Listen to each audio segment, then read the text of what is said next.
하나님의 말씀은 요한복음 21장 15절에서 17절입니다. 오늘 하나님의 말씀은 주일학교 정시온 어린이가 성경을 봉독해 주시겠습니다. 하민이가 마이크 좀 대줄래? 우리 시온 어린이가 말씀을 끝까지 다 읽으면 우리 성도님들께서 큰 소리로 아멘 해주시기 바랍니다. 네. 그들이 조반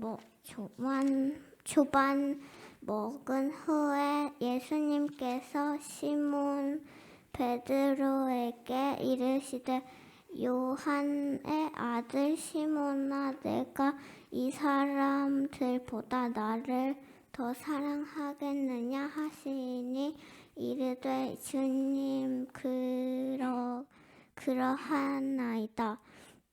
내가 주님을 사랑하는 줄 주님께서 아시나이다. 이르시되 내 어린 양을 먹이라 하시고 또 두 번째 이르시되 요한의 아들 시몬아, 내가 나를 사랑하느냐 하시니 이르되 주님, 그러하나이다. 내가 주님을 사랑하는 줄 주님께서 아시나이다. 이르시되 내 어린 양을 치라 하시고 세 번째 이르시되 요한의 아들 시몬아, 내가 나를 사랑하느냐 하시니 주께서 세 번째 날에 내가 너를 사랑하느냐 하여 이르되 주님, 모든 것을 아시오매 내가 주님을 사랑하는 줄을 주님께서 아시나이다. 예수님께서 이르시되 내 양을 먹이라. 아멘.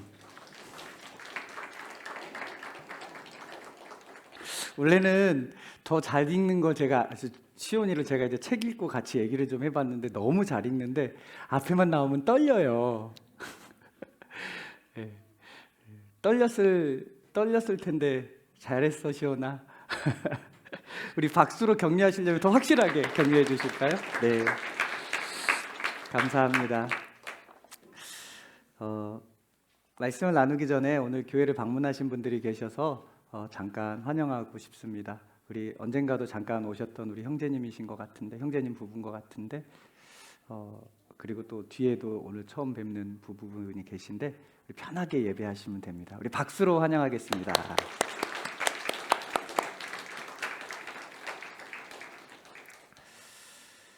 오늘 저는 우리가 읽은 이 본문 말씀을 가지고 포기 없는 사랑이라는 제목으로 여러분과 함께 말씀을 나누고 싶습니다. 예수님의 제자는 12명입니다. 그 제자 중에 베드로라는 인물이 있어요. 예수님이 베드로를 제자로 불러 세워서 사명을 감당하게 하는 장면이 총 3번 있습니다. 예수님께서 3번을 불렀다면 2번의 실패가 있다라는 거예요. 그런데 예수님께서 2번의 실패가 있었음에도 불구하고 다시 베드로를 불러서 총 3번의 베드로를 부릅니다. 베드로의 동생 이름은 안드레라는 이름을 가지고 있어요. 이 안드레는요, 베드로보다 먼저 예수님의 제자가 된 사람입니다. 어느 날 베드로와 안드레 형제가 갈릴리 호수에서 물고기를 잡고 있었습니다.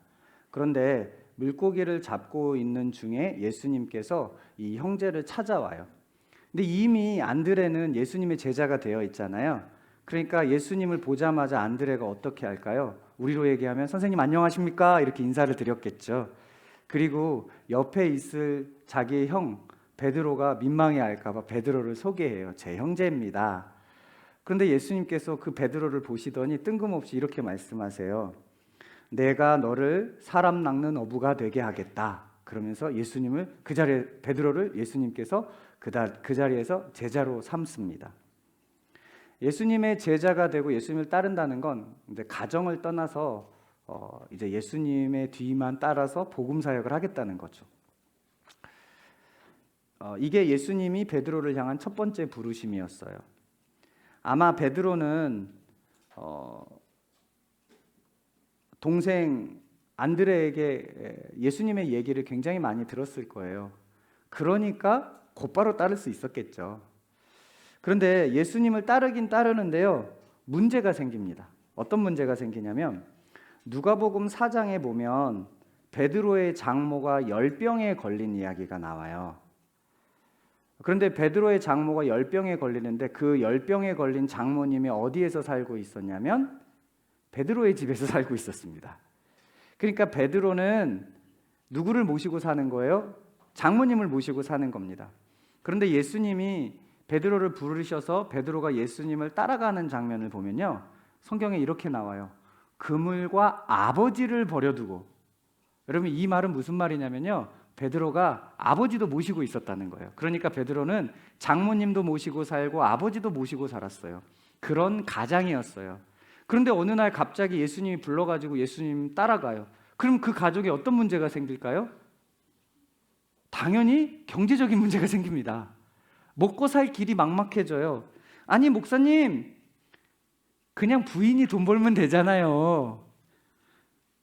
여러분, 오늘날에는 목사님들 부인들도요, 필요하면 밖에 나가서 일하고 경제적인 활동을 하는 경우들이 많이 있습니다. 그런데요, 예수님 당시에는요, 여인들이 경제 활동을 할 수가 없었어요. 경제 활동은 오직 남성들의 전유물이었습니다. 지금도 일부 무슬림 국가에서는 여성들은 일을 할 수 없잖아요. 그게 다 이 고대 유대교 전통에서부터 흘러나온 겁니다. 그래서 여성들이 일을 할 수 없는 것이죠. 그러다 보니까 이 집에서 실제적으로 경제 활동을 할 수 있는 사람이 베드로밖에 없었어요. 그런데 이런 상황에서 베드로가 예수님을 쫓아가니까 당연히 경제 활동을 할 수가 없게 된 겁니다. 그러면 베드로의 가정 형편은 시간이 지나면서 어떻게 됐을까요? 말도 못해지게 되겠죠. 그래서 베드로는요, 어쩔 수 없이 다시 고향으로 돌아가서 가족을 부양하기 위해서 원래 자신의 직업인 물고기를 잡는 일을 하기 시작합니다. 그렇게 다시 고향으로 돌아가서 물고기를 잡고 있는데 그날도 베드로가 가족을 부양하기 위해서 이제 밤새도록 물고기를 잡고 있었어요. 그런데 그날따라 이상하게 물고기를 한 마리도 못 잡는 거예요. 여러분, 그 시대는요, 하루 벌어서 하루 먹는 시대였어요. 그런데 한 마리도 못 잡고 빈손으로 집에 돌아오는 가장의 마음이 어떨까요? 굉장히 무거웠겠죠. 아마 이런 생각도 들었을 것 같아요. 내가 예수님이 불렀는데 예수님을 따르다가 이 경제 책임지려고 이렇게 돌아왔는데 경제도 책임 못 지고 있는 이 베드로의 모습 스스로를 보면서 베드로는 굉장한 자괴감에 빠졌을 것 같아요. 스스로가 굉장히 힘들었을 것 같아요. 이제 새벽까지 물고기를 잡았지만 허탕치고 돌아와서 이제 그물, 다음 날 다시 고기를 잡기 위해서 이제 그물을 고치고 있는데요. 그 그물을 고치고 있는 베드로에게 예수님이 탁 찾아오세요. 아무 말 없이 베드로의 배를 올라갑니다. 그럼 베드로의 배를 올랐다는 건, 남의 배에 올랐다는 건 베드로랑 원래 알고 지냈다는 겁니다. 그리고는 갑자기 이 배를 이 부두에서 조금 띄어요. 부두에서 조금 띄는 이유는 이제 예수님께서 말씀을 가르치기 위해서예요. 그곳에 있는 어부들에게. 이스라엘 지형을 가보면요, 여러 지형들이 있는데 특별히 여러분 오병이어, 예수님께서 말씀을 전하는데 어떻게 그 오병이어가 몇 명 먹어요? 남자만 5천 명이죠. 여자까지 하면 2만 명. 근데 그 현장이 말씀 전하는 현장이었잖아요. 여러분, 마이크도 없는데 어떻게 2만 명의 사람들에게 말씀을 전해요? 이런 생각 안 해보셨어요? 여러분, 이스라엘은 그런 바람 때문에 이 목소리를 타고 2만 명이 들을 수 있는 지형들이 있어요. 예수님께서 베드로의 배를 오르셔서 잠깐 이렇게 떨어지게 하신 거는 이 바람을 타고 조금 더 사람들에게 예수님의 말씀을 잘 듣게 하기 위한 조치였어요. 그래서 그곳에서부터 이제 예수님께서 이 사람들에게 말씀을 이제 전하기 시작해요. 말씀을 한참 전하시더니 예수님께서 베드로에게 콕 집어서 베드로를 부르시고는 이렇게 얘기합니다. 베드로야, 깊은 데에 가서 그물을 한번 던져봐. 밤새도록 지금 물고기 못 잡았잖아요. 물고기 잡는 건 누가 전문가냐면 베드로잖아요. 그런데 예수님께서 갑자기 그 전문가에게, 예수님의 직업은 목수였어요, 그죠? 그런데 목수였던 예수님이 물고기 잡는 거 전문가에게 베드로야, 깊은 데 가서 그물을 던져봐 라고 이야기를 합니다. 여러분, 베드로의 경험과 지식으로는요, 새벽에 깊은 데로 가서 그물을 던지면 물고기 잡을 확률이 없었습니다. 그런데 확률은 없었지만 자신이 잠시 따랐던 예수님에 대한 예우 때문이었을까요? 예수님의 말씀을 의지해 가지고요, 깊은 데로 가서 그물을 던져 봅니다. 아마 당연히 빈 그물일 거라고 생각하고 던졌을 거예요. 베드로는 전문적인 경험과 지식이 있었어요. 물고기 잡는 데는 베드로 굉장히 잔뼈가 굵은 사람이잖아요. 그럼에도 불구하고 자신의 지식과 경험이 아닌 예수님의 말씀을 의지해서 그물을 던집니다. 여러분, 베드로가 이렇게 할 수 있었던 이유가 무엇일까요? 예수님이 베드로의 마음 한자리를 차지하고 있었기 때문입니다. 여러분, 주님이 우리의 마음 한자리를 차지하고 있기를 소망합니다. 그런데 그 마음은 가장 핵심 자리이기를 축복합니다. 정말 예수님을 우리 안에 품고 있으면요, 내 경험, 내 지식을 넘어서요, 말씀을 의지하게 됩니다. 그런 은혜가 우리에게 있기를 소망합니다. 여러분, 많은 사람들이요, 하나님의 말씀에 반응하기 어려워하는 이유가 뭔 줄 아세요? 그거는 교회 밖에 있는 사람이든 교회 안에 있는 사람이든 똑같아요. 말씀을 귀로는 들어요. 하지만 마음에 담지 않아서 그래요. 예수님을 분명 주님은 주인님의 약자입니다. 예수님은 나의 주님이라고 모신다고 하지만 실상은 주님으로 모시고 있지 않기 때문에 말씀에 반응하지 않습니다. 머리로는 이해하지만 마음으로 받아들이지 않기 때문에 진짜 말씀에 반응하지 않아요. 그럼에도 불구하고 많은 사람들이 아니야, 나는 말씀에 반응하고 있어 라고 이야기해요. 아니요, 말씀에 반응하면 열매가 나타납니다. 여러분, 열매가 없는 이유는 딱 하나예요. 주님 말씀에 온전하게 반응하지 않았기 때문이에요.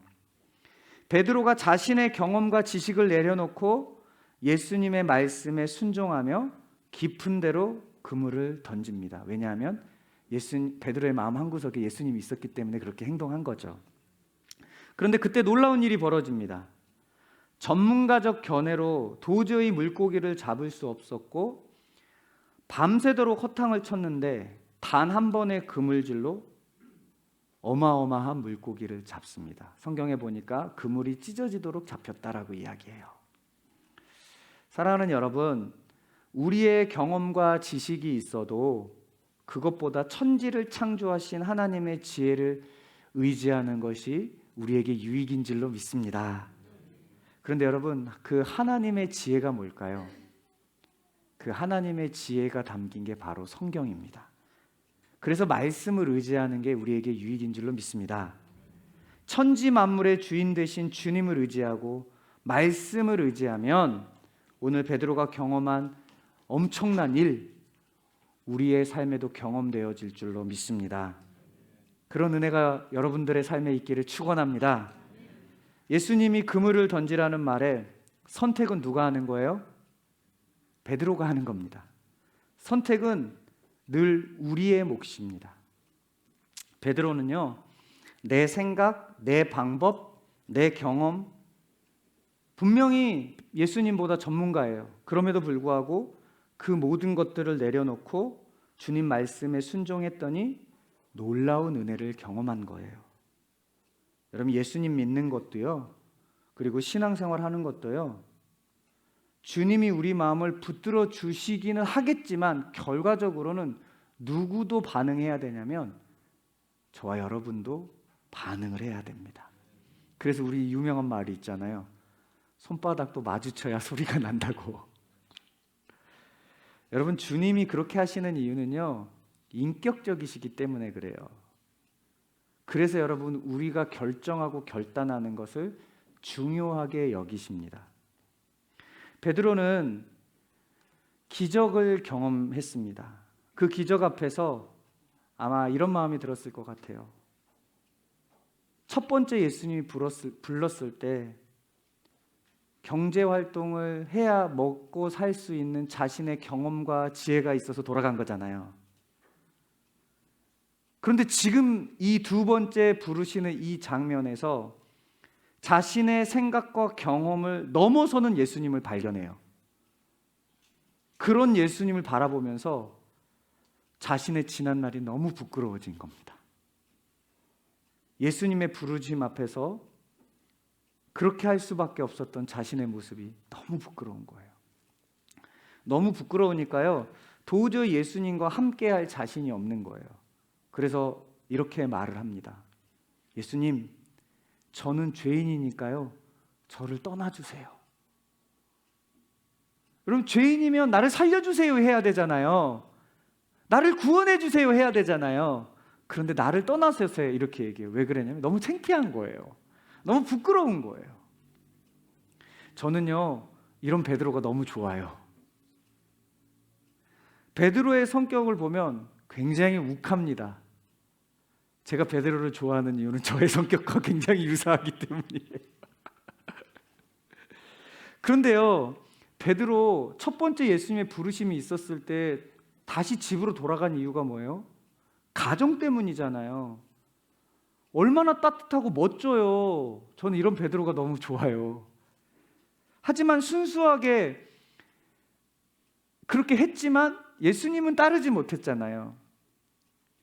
그런데요, 그 예수님을 따르지 못했던 이유가 자신의 경험을 의지했다는 것을 보면서 그것도 부끄러운 거예요. 그래서 예수님 너무 부끄러우니까 나 좀 떠나소서 이렇게 얘기한 거예요. 여러분, 이런 모습, 베드로가 정말 계산적이지 않는 모습 아니에요? 여러분, 한번 생각해 보세요. 베드로가요, 순수하지 않고 계산적인 사람이라면, 그리고 그냥 이 가정만 책임질 그 책임감에만 사로잡혔다면 베드로는 나를 떠나소서라고 예수님께 말씀 안 하셨을 거예요. 왜냐면요, 예수님이 계시잖아요. 그럼 포인트 하나만 딱 짚어주면 그물 찢어지는 거 매일 할 수 있어요. 그러면 한 달만 지나면 경제적으로 어떻게 돼요? 갈릴리 지역에서 최고 부자가 될 수도 있습니다. 그러니까요, 오늘날로 얘기하면 예수님 이용해서 금방 부자 될 수 있는 거예요. 그런데 베드로는요, 계산하지 않고 그냥 순수하게 자신의 모습만 봐요. 여러분, 신앙생활은 이렇게 하는 겁니다. 그러니 예수님을 이용하려고 하지 않아요. 예수님을 자신의 뜻을 이루는 도구로 삼지 않아요. 여러분, 예수님을 자신의 뜻을 이루는 도구로 삼는 분들은요, 사실 미신신앙과 너무 유사해요. 여러분, 저는 저희 교회에서 이런 말 없었으면 좋겠어요. 예수 믿어서 부자 됐다. 이거 여러분 신앙 아닙니다. 명확하게 얘기합니다. 예수 믿어서 부자 됐다 이런 말 하는 건 예수 믿었는데 가난한 자는 예수 안 믿었단 말하고 똑같은 거예요. 예수 믿어서 부자 될 수도 있고 안 될 수도 있어요. 우리는 그런 고백을 하면 안 돼요. 우리는 어떤 고백해야 되냐면 예수님 믿어서 감사합니다 이런 고백해야 돼요. 그런데 기본적으로 예수 믿어서 돈과 연결된 건 기본적으로 우리 안에 뭐가 내재되어 있냐면 예수 믿어서 부자 되고 싶은 마음이 있는 거예요. 여러분, 이거는요, 신앙 아니에요. 아니, 목사님, 성경에 보면 예수 믿어서 부자가 된 사람들 너무나 많은데요? 여러분, 그건 결과론적이에요. 우리는 그걸 추구하면 안 돼요. 그냥 결과적으로 주님께서 그런 은혜를 주시긴 해요. 이게 여러분 기복주의와 진짜 신앙의 차이예요. 여러분, 바른 믿음으로 주님 앞에 나아가기를 축복합니다. 그럼에도 불구하고 너무나도 많은 사람들이 예수님을 통해서, 예수님을 이용해서 자기의 욕망을 채우려고 하죠. 마치 예수님을 복권처럼 여기기도 하죠. 그러니 그렇게 예수님을 바라보시는 분들은요, 진짜 예수님이 누군지를 볼 수가 없는 거예요.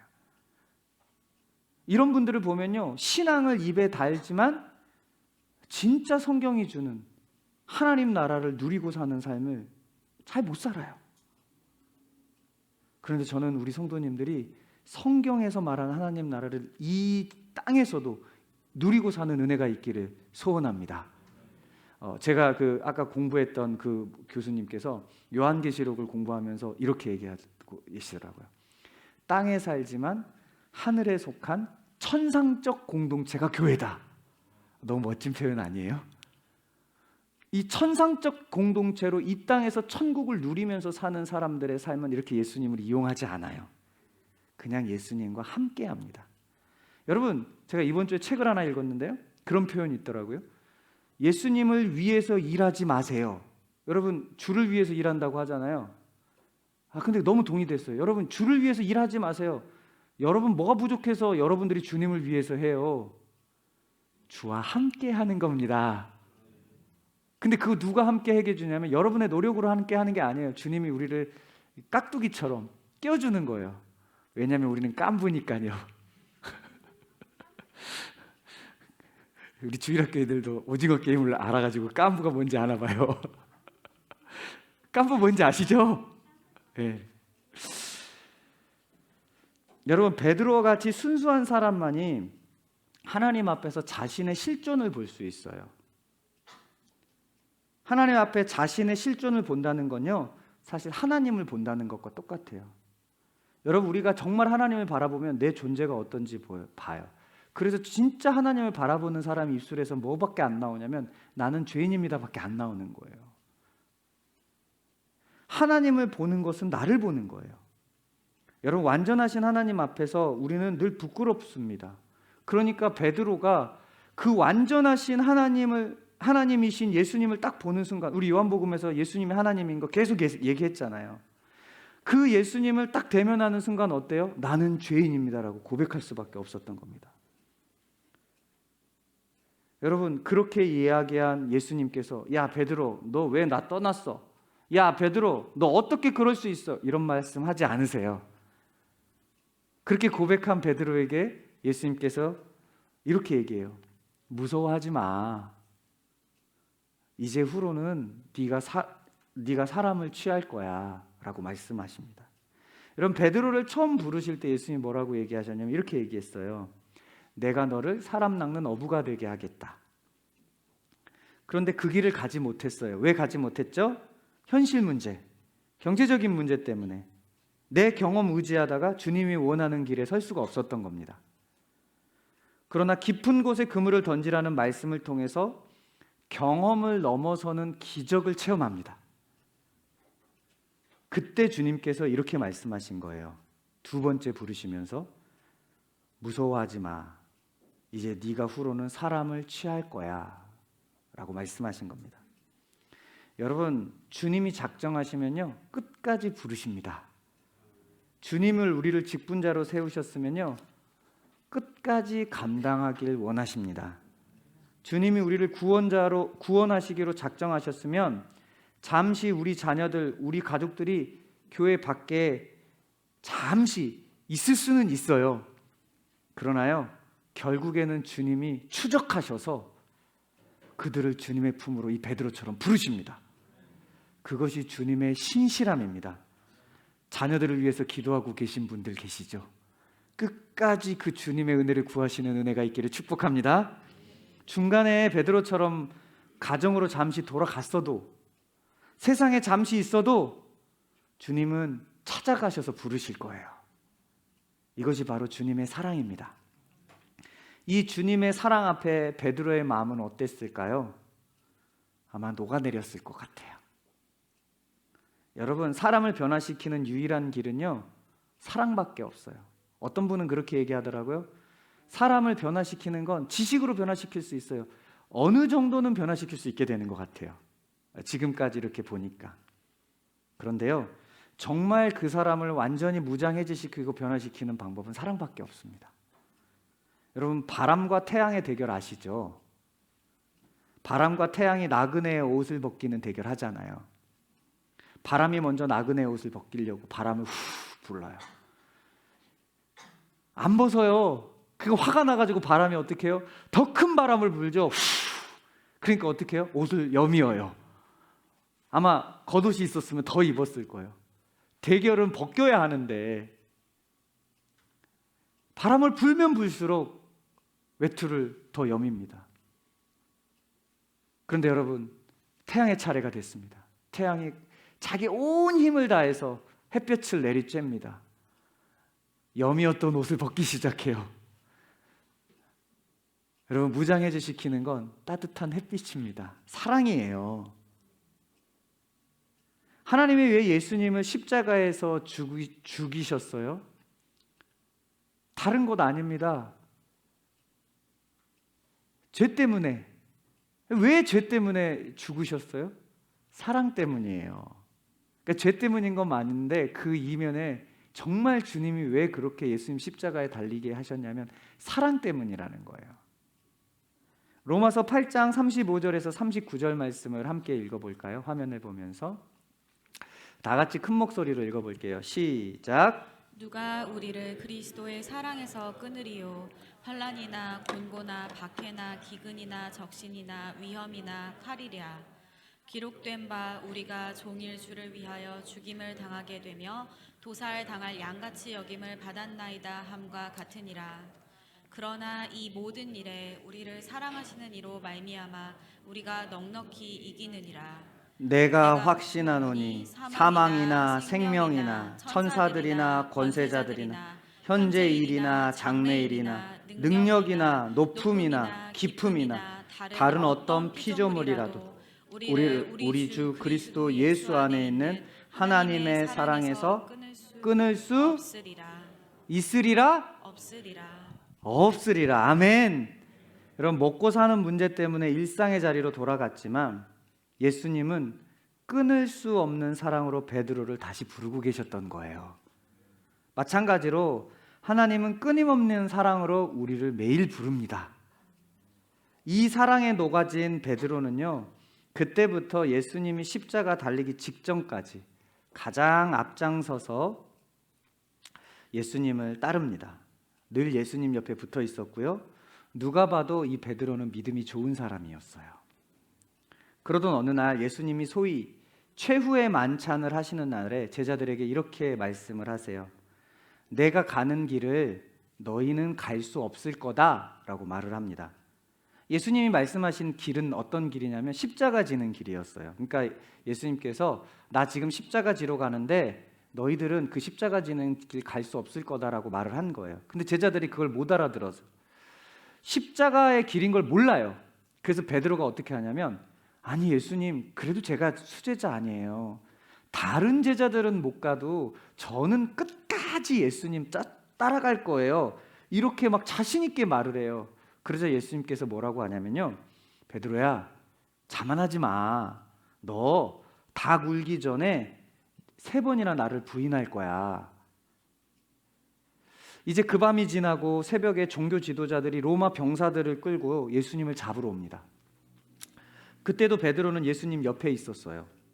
아무 잘못도 없는 예수님을 로마 병사들이 끌고 가려고 하니까 평상시에 호신용으로 가지고 다녔던 칼을 꺼내가지고 말고라라고 하는 이름의 병사의 귀를 잘라버립니다. 그만큼 베드로가 예수님께 충성을 한 거예요. 어떤 사건 이후로? 깊은 곳에 금을 던지는 사건 이후로. 그런데 귀를 자른 베드로를 보시고 예수님이 오히려 베드로를 책망하세요. 그리고는 그 떨어진 귀를 가지고 붙여줍니다.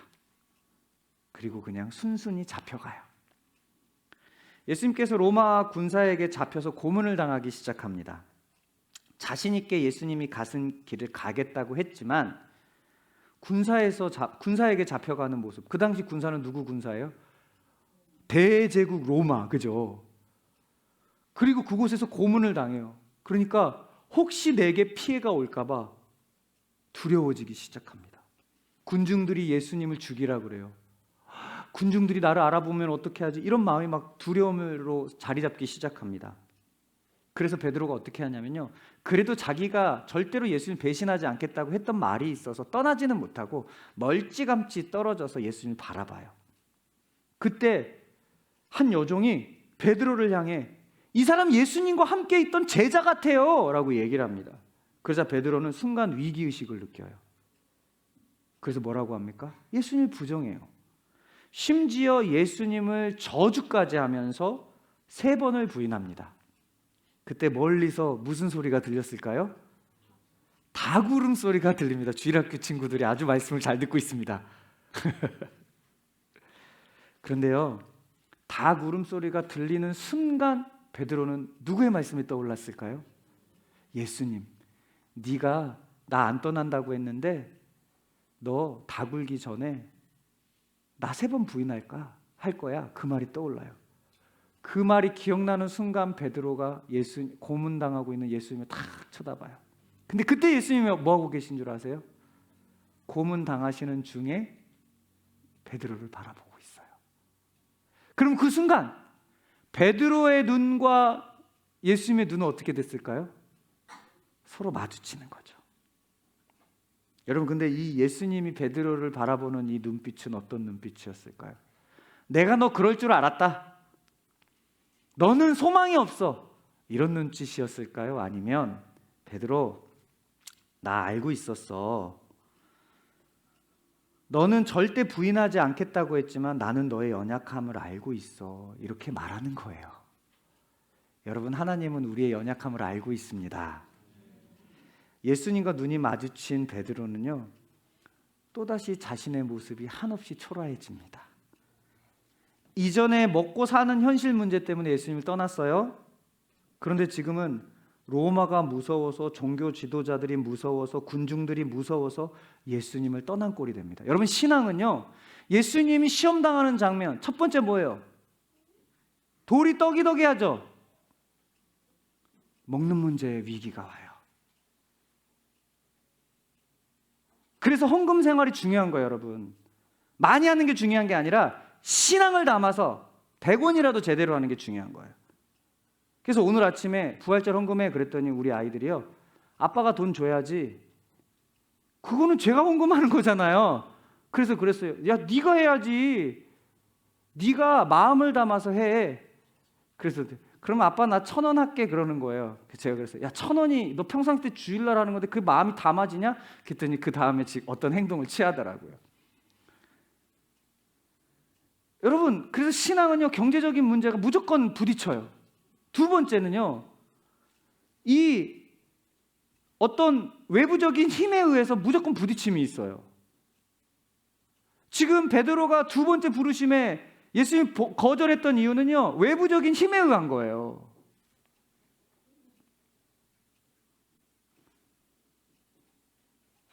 베드로가 외부적인 힘에 의해서 또 예수님을 배반한 겁니다. 아마 자신이 너무 싫었을 거예요. 예수님 자신을 얼마나 사랑해 주셨는데. 그 길로 베드로는 조용히 고향 마을로 돌아가서 물고기를 잡으며 모든 것을 포기한 듯 살아갑니다. 여러분, 정말 힘든 일이 있을 때 어떻게 해요? 몸을 혹사시키잖아요. 아무 생각하지 말라고. 근데 여러분, 뱃일 정말 힘들잖아요. 아마 베드로가 그래서 그 길로 물고기를 잡으러 갔는지도 모르겠어요. 이제 베드로가 모든 것을 포기한 채 고향으로 돌아가서 물고기를 잡은 지 며칠이 지났을까요? 그 사이 예수님이 십자가에서 못 박혀 죽으십니다. 그리고 우리가 너무나도 잘 알고 있는 것처럼 3일 만에 부활을 합니다. 예수님의 죽으심과 부활은 역사적인 사실이에요. 그럼에도 주변에는 믿고 싶지 않기 때문에 죽음과 부활이 증명됨에도 거절하고 있는 사람들이 너무나도 많죠. 여러분, 하지만 예수님의 죽으심과 부활은 역사적인 사실입니다. 믿으십니까? 여러분, 신화가 아니라 역사적 사실이에요. 그래서 여러분, 학습교육 제가 꼭 보게 하는 영화가 있어요. 역사적 사실을 증명하는 영상을 계속 보게. 그 책에 여러 책들의 내용을 영상으로 만들어 놓은 건데, 여러분, 예수님의 죽으심과 부활 사건은 역사적 사실인 줄로 믿습니다. 베드로는 그런데 아직 물고기 잡고 있어서 예수님이 부활하셨는지 몰라요. 그저 죽으신 줄만 알겠죠. 그래서 물고기를 잡고 있습니다. 그날도 갈릴리 호수에서 물고기를 잡는데 또 한 마리도 못 잡아요. 그런데 갑자기 어디선가 목소리가 들려옵니다. 얘들아, 고기가 있느냐? 그물을 오른쪽에 던져봐라. 어디선가 들리는 그 목소리에 의지해서 그물을 던졌더니 밤새 잡히지 않던 물고기가 그물이 찢어질 듯 잡힙니다. 여러분, 이 장면 두 번째 부르심 장면과 너무 똑같죠? 성경은 의도적으로 이렇게 예수님이 이 상황을 연출하신 거예요. 그제서야 베드로는 그 목소리의 주인공이 누군지 알아봅니다. 예수님이구나. 예수님이 부활해서 베드로를 찾아가신 거죠. 베드로와 예수님이 이제 잡은 물고기를 가지고 무트로 나와가지고 아침 식사로 생선을 구워 먹습니다. 그런데 재밌는 건요, 이 본문을 잘 보면요, 생선과 빵을 먹어요. 생선과 빵 하면 우리 성찬식 지난주에 뭐였죠? 예수님 십자가, 생명을 먹는 거예요. 그 순간 예수님 뭐 하는 거예요, 그러면? 베드로에게 생명을 주고 계신 거예요. 할렐루야. 베드로와 예수님이 이제 잡은 물고기를 이렇게 먹어요. 그러면서 꺼낸 말씀이 오늘 본문입니다. 아유, 오늘 본문 얘기하기 너무 힘드네요. 예수님께서 묵묵히 식사를 하시다가 갑자기 이렇게 물어봐요. 베드로야, 너 나 사랑하니? 베드로 그 물음 자체도 굉장히 막 힘들었을 거예요. 여러분, 베드로가 예수님 사랑 안 해서 거절했을까요? 예수님 사랑하지만 연약해서 거절한 거예요. 여러분, 우리가 삶을 살다 보면 예수님 사랑하지만 연약해서 때론 주님 모른 척할 때도 있잖아요. 예, 저만 그렇습니다. 그러니까 네가 나를 사랑하냐 그랬을 때 베드로의 마음이 불편했겠죠. 그것도 몇 번 물어봐요? 3번을 물어봐요. 3 하면 닭 울기 전에 3번 부인했던 것이 떠오를 수밖에 없는 게 베드로 아니겠습니까? 그런데 예수님께서 3번 사랑하냐고 물어요. 그때 베드로가 얘기해요. 예, 주님 사랑합니다. 그런데 그때마다 주님께서 이렇게 말씀하세요. 내 양을 먹이라. 여러분, 처음 부르실 때 내가 너를 사람 낚는 어부가 되게 하겠다고 하셨죠. 그 부르심 앞에서 현실 문제 때문에 집으로 돌아가 버렸습니다. 두 번째로 예수님 베드로를 부르시면서 이제 후로는 네가 사람을 취하리라고 했습니다. 그런데 그때 세상의 힘이 두려워서 예수님을 저주까지 하면서 부인했습니다. 그런데 베드로를 향해서, 이런 베드로를 향해서 어떤 책망도 하지 않고 예수님께서 이렇게 말씀하세요. 내 양을 먹이라. 베드로가 연약해도 부족해도 끝까지 기회를 주시는 것입니다. 여러분, 이것이 부활하셔서 우리 가운데 오신 하나님의 사랑입니다. 하나님은 우리를 포기하지 않으세요. 끝까지 사랑하셔요. 현실 때문에, 때론 세상의 힘 앞에서 우리가 예수님을 모른 척하고 등을 졌어도 또다시 찾아오셔서 다시 베드로처럼 기회를 주세요. 그 기회를 주시기 위해서 예수님은 부활하셨고 승천하셨습니다. 그리고 승천하신 주님께서 이곳에 예수님의 부활이 사실이라는 걸 증언하기 위해서 성령을 보내주셔서 그 성령을 통해서 오늘날 우리가 예수님을 진짜 믿게 되는 것이죠. 그 주님, 오늘도 말씀을 우리에게 찾아오셨습니다. 그리고 이렇게 우리에게 물으십니다. 과거는 중요하지 않단다. 네가 나를 사랑하니 오늘? 여러분, 뭐라고 대답하시겠습니까? 예, 주님, 제가 주님을 사랑합니다. 그때 주님 이렇게 말씀하시는 거예요. 내가 너를 사람 낚는 어부 만들 거야. 내 양을 먹여. 기도하겠습니다.